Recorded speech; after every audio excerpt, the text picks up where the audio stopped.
Good evening and welcome back to Prime of Midlife. It's Monday evening. It was so busy at work. Goodness, so glad that's over. But that's Monday done. So onwards and upwards. And this evening we are talking public servants. And the reason we're talking about that is the report that's going about the police community service officer in Sussex, who was sitting in his car just round the corner from the shop where a bunch of teenagers had been shoplifting. They had physically assaulted someone who'd tried to help the security guard to stop them from shoplifting. And the guy had driven away and he's like, there's a call in, for the shop. You're just round the corner. And he's like, no, I can't go. And they're like, but if at least if you put the police car there, they would scatter. He was like, yeah, but then I'll have to deal with it. So, of course, everyone is horrified. The fact that this guy in a uniform, in a police car, refused to go and help members of the public who had been assaulted by teenagers and who had been shoplifting. And he was less than 30 seconds away from the shop. And I get that. I do. However, if Kathleen had been a police community service officer and she was on her own, in a uniform, in a car, I would not be happy at her going round to a shop where there's multiple teenagers who have already assaulted someone. Because we all know what happens there. One person on their own is not going to be able to stand up to a gang of teenagers. And they would basically be waiting for somebody else to arrive. Now, I know with the levels of policing that are going on in the UK just now, that even if you phone 999, you're not guaranteed to get a police person there anytime soon. Seemingly, when the actual emergency call police person arrived at this shop, the community service officer went and helped. So it's one of those things where you're like, so where does that leave the police?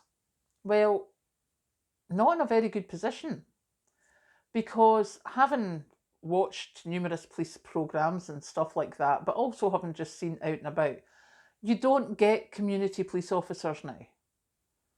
You don't get police officers that know who to watch in your community. Like normally the police officers that I knew, if there was a bunch of teenagers who had physically assaulted someone at the local shop, he would have known exactly who they were, he would have known exactly where they were, because they'd lifted alcohol, and he would just have gone round and spoken to them or dealt with them or whatever. That's all very well and good if you're in a small community and you have a community officer who knows. If you're not, and you've got police officers from a wider area who are in and out all these different areas, they don't know anybody. They don't know where to find anyone. It takes them a lot longer. They don't have the relationship with the community that they used to have. But also, I have to say, I think the police have become pretty toothless. They can get sued for everything. They're not allowed to do this. They're not allowed to do that. And don't get me wrong, again, I know some of them went over the score and that's why these things had to happen. But a lot of the time, there's very few of us in certain areas can rely on the police to help us. There was another report, I think it was the Daily Mail online, which I know I've said I'm not looking at, but I just had a quick look.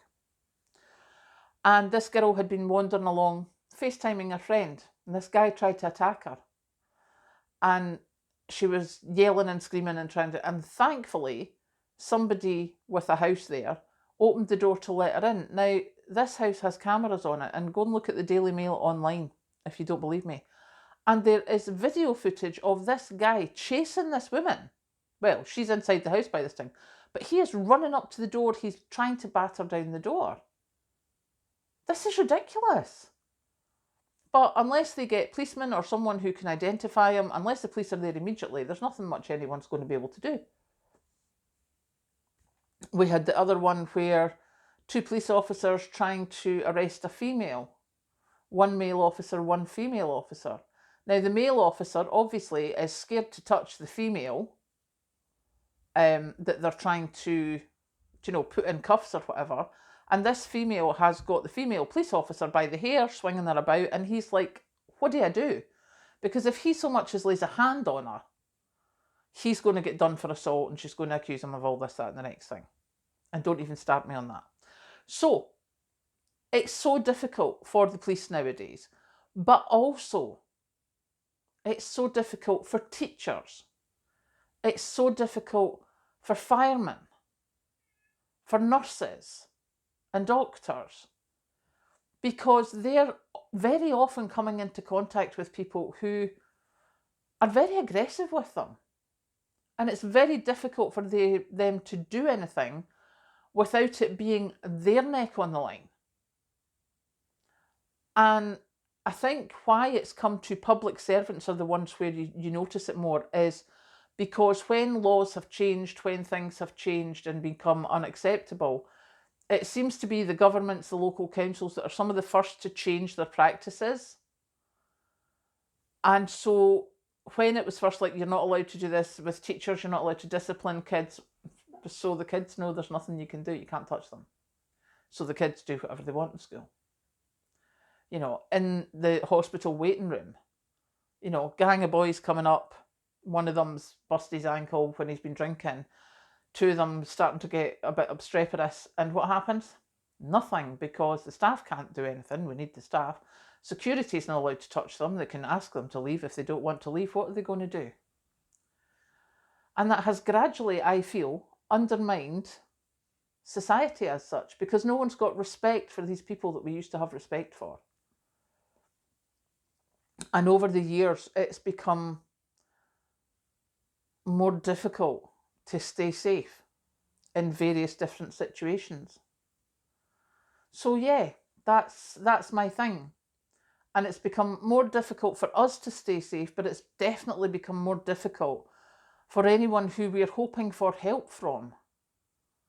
As I say, that single community service officer, police community service officer, walking into a gang of teenagers.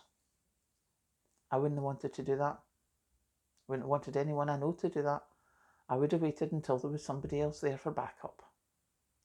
So for all the big, huge headlines of, why did he not do anything? This is ridiculous. The police are dreadful. No, the police are not dreadful. The police are doing their very best with their hands tied behind their back. And I don't think that we should be expecting them to put their lives at risk for teenagers shoplifting a few cans of beer. And that's just, it's not the way it should be, but it is the way it is. And until something's done about that, until we get the 20,000 police officers back, or until we get more staff in the NHS, that's the way it's going to stay, unfortunately. So, yeah. Public servants. Not got the best of their lives at the moment.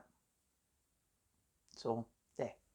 So there you go. That's my thought for this evening. So now I'm going to go and have a cup of tea and settle down and possibly a wee chalky biscuit or two. And I'll catch you later.